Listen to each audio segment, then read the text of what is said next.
하나, 둘, 셋.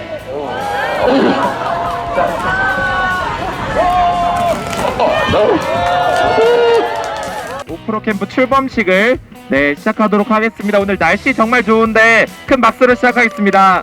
시민이 모이면 서울이 바뀐다. 근데 왜 5%냐 질문을 많이 하시는데, 서울시장 선거를 앞두고 참 이번처럼 재미없고 기대 없는 서울시장 선거 오랜만이다 이런 말씀 많이 하시는데 그렇지 않다. 오히려 이럴 때 시민의 힘, 시민의 정치가 필요할 때 아닌가? 그런 시민들이 일단 5%부터 모여보자. 그 5%가 소박해 보일지 모르는데 결코 작은 숫자가 아닙니다. 그 숫자로 함께 시민정치 플랫폼을 만들어보자.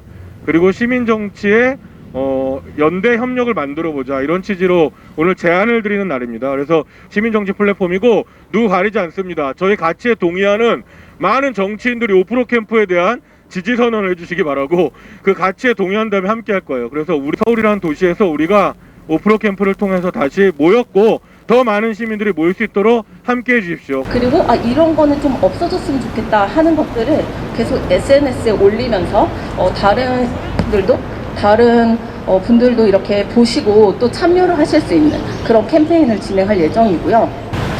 저희들이 만들고 싶은 어떤 서울, 저희가 만들고 싶은 사회, 도시를 생각하시면서 함께 시민단체 만들어 가실 수 있으면 정말 좋을 것 같습니다. 서울의 도시 혁신과 시민력 확장을 위한 통합적인 전략과 추진력이 어느 때보다 필요할 때입니다.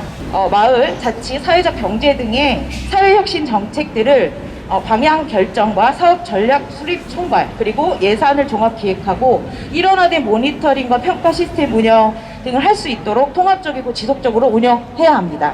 서울시의 기존 시민참여형 혁신 사업을 지속적으로 연계하고 추진하는 서울시 민주주의를 위한 부시장제도 꼭 관철해야 합니다. 대멸종의 시대에 기후위기에 대한 정책은 사실은 선택이 아닙니다. 당연한 국가나 지방자치단체의 어떤 당연하고도 너무너무 엄중한 책무라고 생각합니다.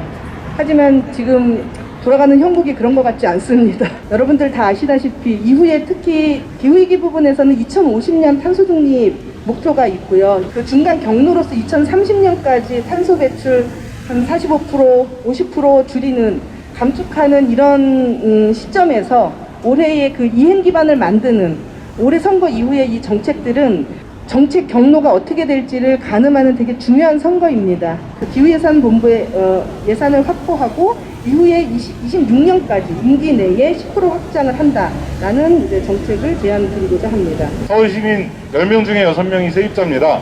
그런데 정책에서는 항상 맨 마지막 줄에 조금씩 나오죠. 선거에서 서울시의회에 들어가시는 분들은 꼭 공정임대료 제도를 도입해서 임대주택에 들어가는 소수의 운 좋은 분뿐만 아니라 일반 민간 임대 시장에서도 공공주택하고 유사한 수준의 그런 공정임대료 제도를 살고, 그럼 다른 사람들이 집 구하기가 좀 어려워질 수 있으니까 집 많이 짓는 거 좋은데 그린 정비 사업으로 짓고 공공주택하고 똑같은 수준의 공정임대료 제도를 모든 시장에 도입했으면 좋겠습니다. 서울은 지금 자가용 중심의 교통체계가 더욱 심화되고 있습니다.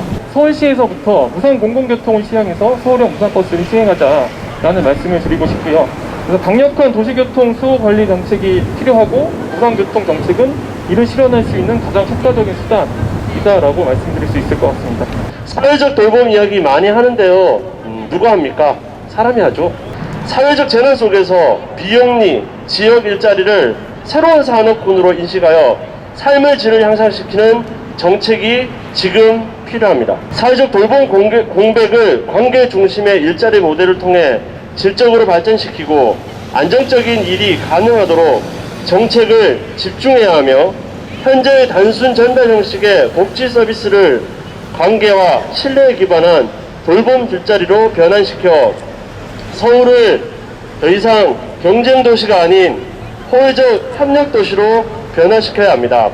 사회적 일자리 20만 개 꼭 창출했으면 좋겠습니다. 출범식의 하이라이트, 이 정도는 서울시가 해내야 된다라고 하는 그 이정도 후보 소개하겠습니다. 큰 박수 부탁드립니다. 한번 이야기 들어보겠습니다. 박수 주세요. 항상 마을은 그곳에 그냥 있었는데 정치인들은 본인들을 잘 찍어줄 투표할 사람들이 필요해서 주민들더러 나오라, 마을이 좀 나와라 하면서 여러 가지 이름들로 새마을운동이든 마을 만들기든 공동체든 이름들을 여러 가지로 바꿔가면서 마을을 사회에 나오게 해놨어요. 어느 순간 주민참여 정책들이 문제가 있다. 그리고 그 주민참여 정책에서 활동하고 있는 활동가들이 뭔가 문제가 있다라는 말들을 자꾸 하게 되는 거예요. 그 사람들이 나오라고 할 때 나온 거 뿐이에요. 또 마을 안에서 활동하는 사람들을 개발이라는 논리로 아니면 뭔가 자기들한테 맞는 논리들로 막 언론에서 평가르기를 막 하면서 이게 지금 문제가 막 되고 있는 상황인 거잖아요. 지금 이곳에서 좋은 정치가 필요하고 어떻게 가능하게 할 것인지 고민하게 되는 상황에서 좋은 사람이 필요하다라는 결정을 내리게 됐고, 좋은 정치가 가능하도록 좋은 사람을 가려 뽑는 선거를 우리는 집중해서 해야겠다. 그게 마침 6월 1일 선거이다. 이렇게 결론을 내리게 됐습니다.